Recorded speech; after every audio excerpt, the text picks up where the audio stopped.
Legislator Riau Karmila Sari mengapresiasi sekolah adalah contoh pengaplikasi program Riau Hijau yang paling masif. Diharapkan semua pihak mendukung program ini agar Riau selamat dari bencana lingkungan, apalagi lahan gambut di Riau paling luas. Program Riau Hijau yang digagas Gubernur Riau Samsuar hendaknya diwujudkan dalam kehidupan sehari-hari. Pemerintah Provinsi Riau terus berupaya mewujudkan pembangunan yang berwawasan lingkungan hijau. Satu di antaranya upaya meningkatkan kualitas lingkungan hidup dengan menurunkan emisi gas rumah kaca. Bahkan Gubernur Samsuar sudah menyiapkan program Riau Hijau di dalam Rencana Pembangunan Jangka Menengah Daerah atau RPJMD Provinsi Riau. Samsuar berharap program Riau Hijau nantinya tidak hanya milik pemerintah saja, tetapi milik semua pihak yang ada di bumi Melayu Lancang Kuning. Baik dari pemerintah daerah, swasta, NGO, perguruan tinggi, media, dan lainnya.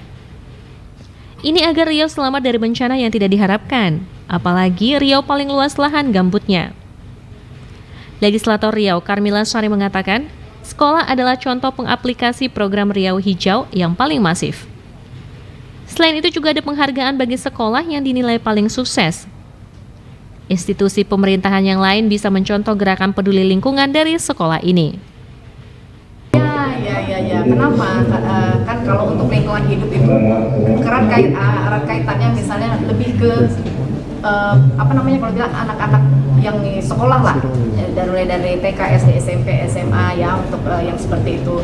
Misalnya contoh tadi Adiwiyata. Nah itu program seperti itu yang paling, kalau kita bilang konsisten lah mereka untuk melakukan. Kenapa? Guru-guru selalu mengingatkan, ayo kita untuk Adiwiyata, terus orang juga hadir, dan itu termasuk juga bagian dari akreditasi untuk penilaian sekolah.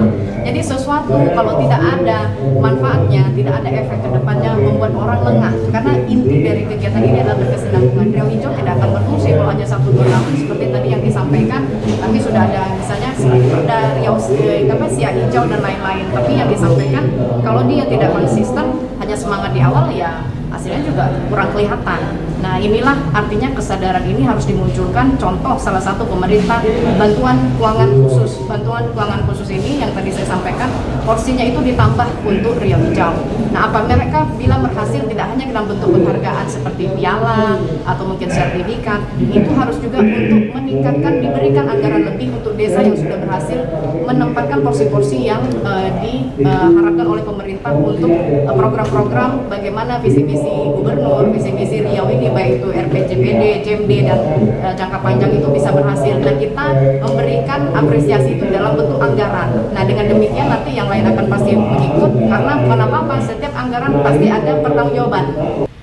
Koordinator Forum Indonesia untuk Transparansi Anggaran atau FITRA, Riau Triyono Hadi menilai, kebijakan pembangunan berbasis lingkungan hidup bisa menjadi kunci terwujudnya pembangunan berkelanjutan. Isu pembangunan berbasis lingkungan hidup mesti menjadi tanggung jawab semua pihak untuk mewujudkannya. Keterlibatan multi pihak justru akan mempercepat tujuan yang ingin dicapai dari konsep ini. Saat ini, FITRA berfokus pada pengawasan anggaran, melihat bahwa kebijakan anggaran pemerintah daerah Riau sejauh ini masih belum mengarah pada tujuan terwujudnya Riau Hijau. Pola di kebijakan anggaran berbasis lingkungan hidup sudah masuk dalam berbagai skema penganggaran berbasis kinerja. Seperti DBH, DAU, DAK juga sudah menggunakan pendekatan kinerja. Hanya saja masih perlu didorong ke arah penyelamatan lingkungan hidup. Adapun pola penyaluran anggaran berbasis kinerja sudah sangat tepat, namun masih minim dalam aspek lingkungan hidupnya. Ini itu kita dari masyarakat sipil gitu ya, kita Riau itu merefleksi dari implementasi Riau Hijau yang tentunya kan karena ini janjinya gubernur sejak 2019 dan sekarang sudah masuk tahun ketiga untuk implementasi Riau Hijau.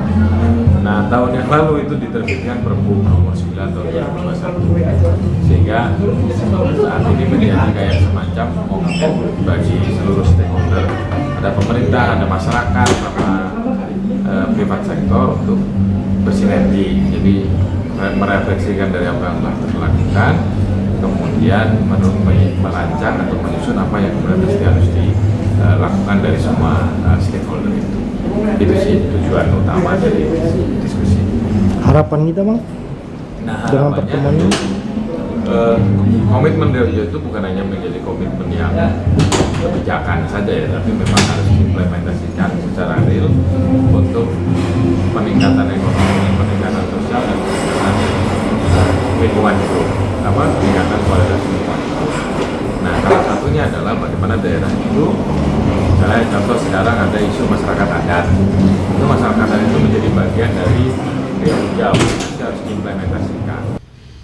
Diharapkan semua pihak mendukung program ini agar Riau selamat dari bencana lingkungan, apalagi lahan gambut di Riau paling luas. Presiden Randy melaporkan.